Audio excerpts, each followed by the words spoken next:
Good morning, students. I am Dr. Loni Lokwani, Associate Professor in Chemistry, Government College, Kota. Previous lecture में हमने discuss किया था alkanes के nomenclature, नामकरण की विधियाँ। IUPAC उसमें सिस्टम हमने पढ़ा था। तो आज हम डिस्कस करेंगे उसके next isomerism in alkanes, sources and methods of preparation, बनाने की कुछ विधियाँ। First is isomerism in alkanes. Alkanes जो है दो तरह की आइसोमेरिज्म शो करता है, दो तरह की समावयता बताते हैं। एक तो चेन आइसोमेरिज्म और दूसरा पोजीशन आइसोमेरिज्म, श्रृंखला समावयता एवं स्थान समावयता। जैसे मीथेन, इथेन, प्रोपेन, ये सब जो है ये शो करते हैं एक ही स्ट्रक्चर पर। अगर हम ब्यूटेन जाएं, 4 कार्बन एटम वाला, जिसका की हाइब्रिडाइजेशन जो है sp3 है और उसमें 10 हाइड्रोजन प्रेजेंट हैं, तो ये दो तरह की स्ट्रक्चरल आइसोमेरिज्म शो करता है, दो तरह की संरचनात्मक समावयता दर्शाता है। जैसे एक तो लॉन्गर चेन हो गई, वो नॉर्मल हो जाएगा, और एक ग्रुप जो है कार्बन, एक ग्रुप शिफ्ट हो गया तो वो आइसोब्यूटेन कहलाता है। ऐसे ही पेंटेन जो है 3 तरह के स्ट्रक्चरल आइसोमर शो करते हैं, normal pentane, isopentane and neopentane. जैसे हम स्ट्रक्चर देखेंगे और समझेंगे तो हमें ज़्यादा समझ आएगा। जैसे एग्जाम्पल हम लेते हैं, फर्स्ट इज़ ब्यूटेन।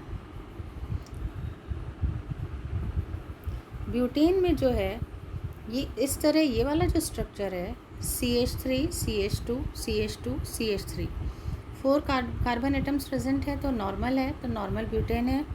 अब एक जो है CH3 ग्रुप इस कार्बन पे शिफ्ट हो जाता है तो इस स्ट्रक्चर में CH3 CH CH3 CH3 isobutane कहलाएगा। तो ये दो तरह के इसमें स्ट्रक्चर पॉसिबल है। और दूसरा अगर देखें एग्जाम्पल पेंटेन का C5H12, तो 3 इसमें बताई गई हैं आइसोमर्स। एक तो लॉन्गर चेन, नॉर्मल चेन, दूसरा CH3 CH CH3 CH2 CH3। Carbon number 2 पे जो है एक मैथिल ग्रुप आ गया तो ये आइसोपेंटेन, और दूसरा हम नाम इसको दे सकते हैं 2 आइसोपेंटेन और 2 मैथिल पेंटेन, क्योंकि 2 नंबर का कार्बन पे मैथिल ग्रुप प्रेजेंट है। तीसरा आइसोमर हम बन सकता है इसका, एक और ग्रुप जो है इस कार्बन पे जुड़ जाए CH3 ग्रुप, तो CH3 C CH3 CH3 CH3, इसे बोला जाता है नियोपेंटेन। और सेकंड नंबर कार्बन पे 2 मैथिल ग्रुप्स जुड़े हुए हैं तो उसे हम बोल सकते हैं 2,2 डाईमेथिल पेंटेन, ये भी उसका नाम हो सकता है।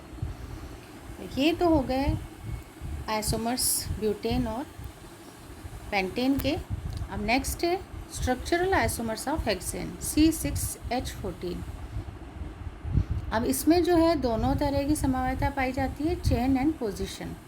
एक तो श्रृंखला समावयता, दूसरा पोजीशन स्थान समावयता।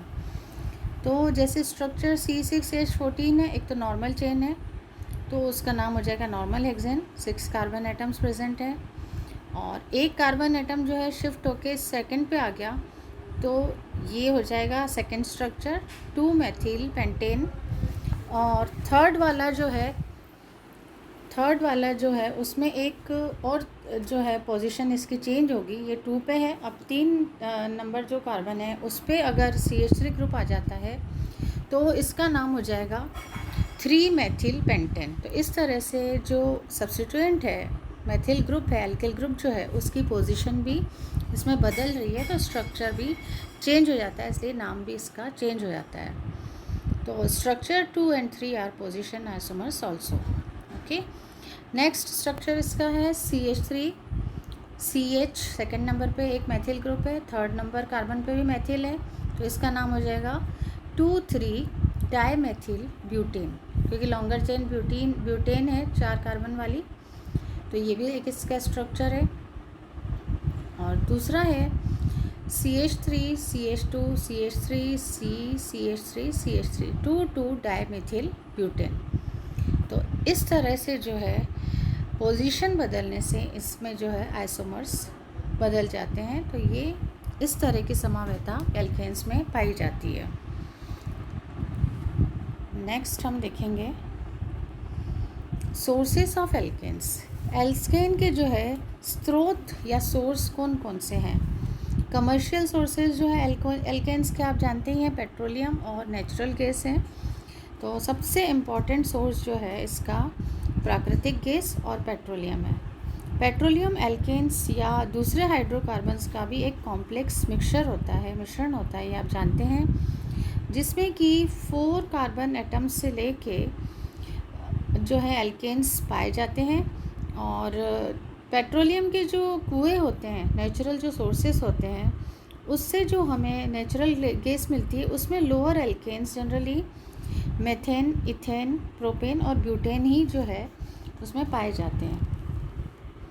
और इसमें जो एक वैक्स पाया जाता है उसमें हायर जो है सॉलिड हाइड्रोकार्बन्स का वो मिक्सचर होता है। इसके अलावा जो ये मधुमक्खियाँ जो होती हैं उसके मोम में भी जो उसका वैक्स होता है उसमें भी कुछ सॉलिड एल्केन्स पाए जाते हैं।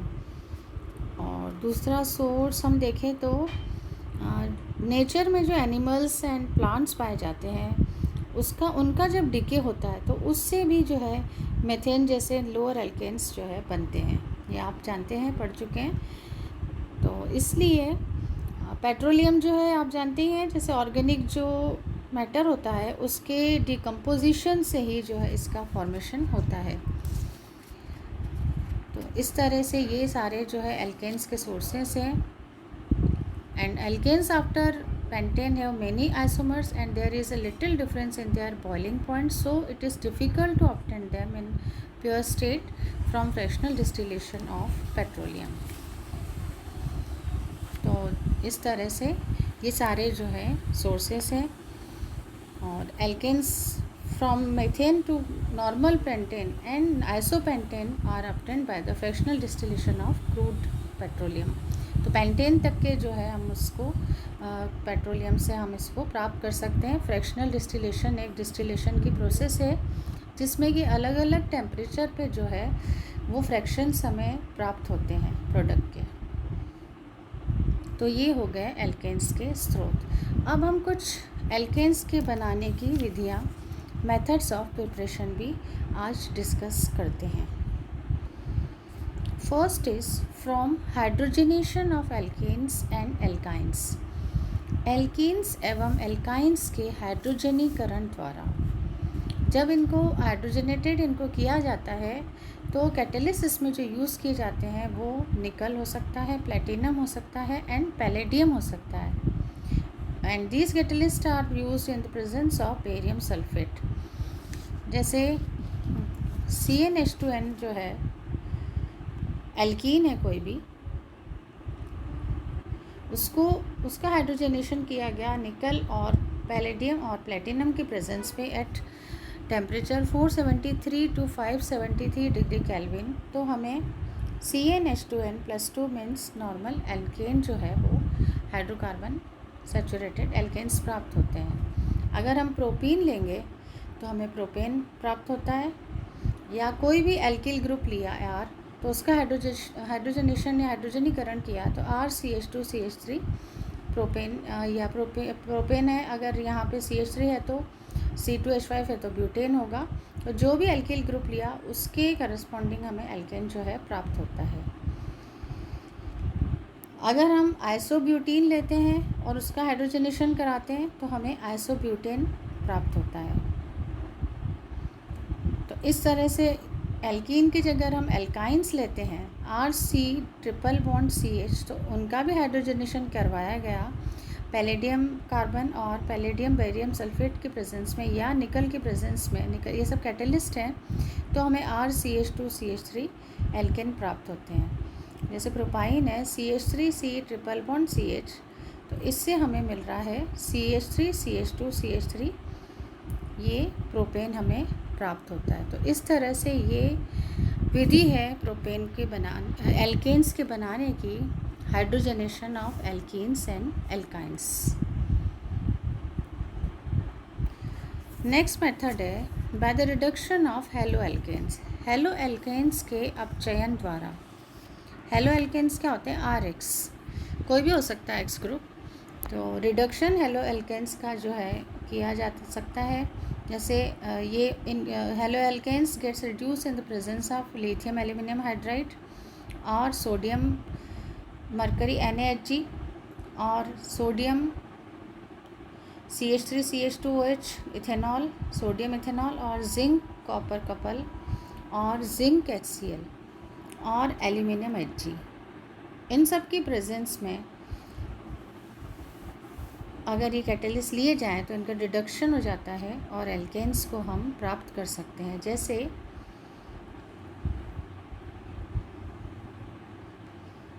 ब्रोमोइथेन लिया in presence of lithium aluminium hydride, ये बनाएगा ethane and HBr। Second is halo alkanes can be reduce by hydrogenation in the presence of catalyst nickel, platinum और palladium. If we take CH3CH2Cl chloroethane, तो ये बनाएगा CH3CH3 ethane and HCl। तो इस तरह से जो है ये हेलो एल्केन्स से भी एल्केन्स को हम बना सकते हैं। तो ये कुछ प्रोसीजर्स हैं, मेथड्स ऑफ प्रिपरेशन एल्केन्स को बनाने की।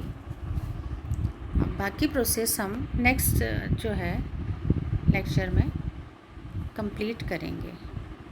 तो ये थी एल्केन्स के बनाने की विधियाँ। अब इसमें निकल एल्यूमिनियम एलॉय जो है उसको हम लेते हैं। तो nickel aluminium alloy when reacts with NaOH sodium hydroxide then finely divided powder of nickel is obtained known as Raney nickel. Raney nickel आपने सुना होगा। And aluminium is completely separated.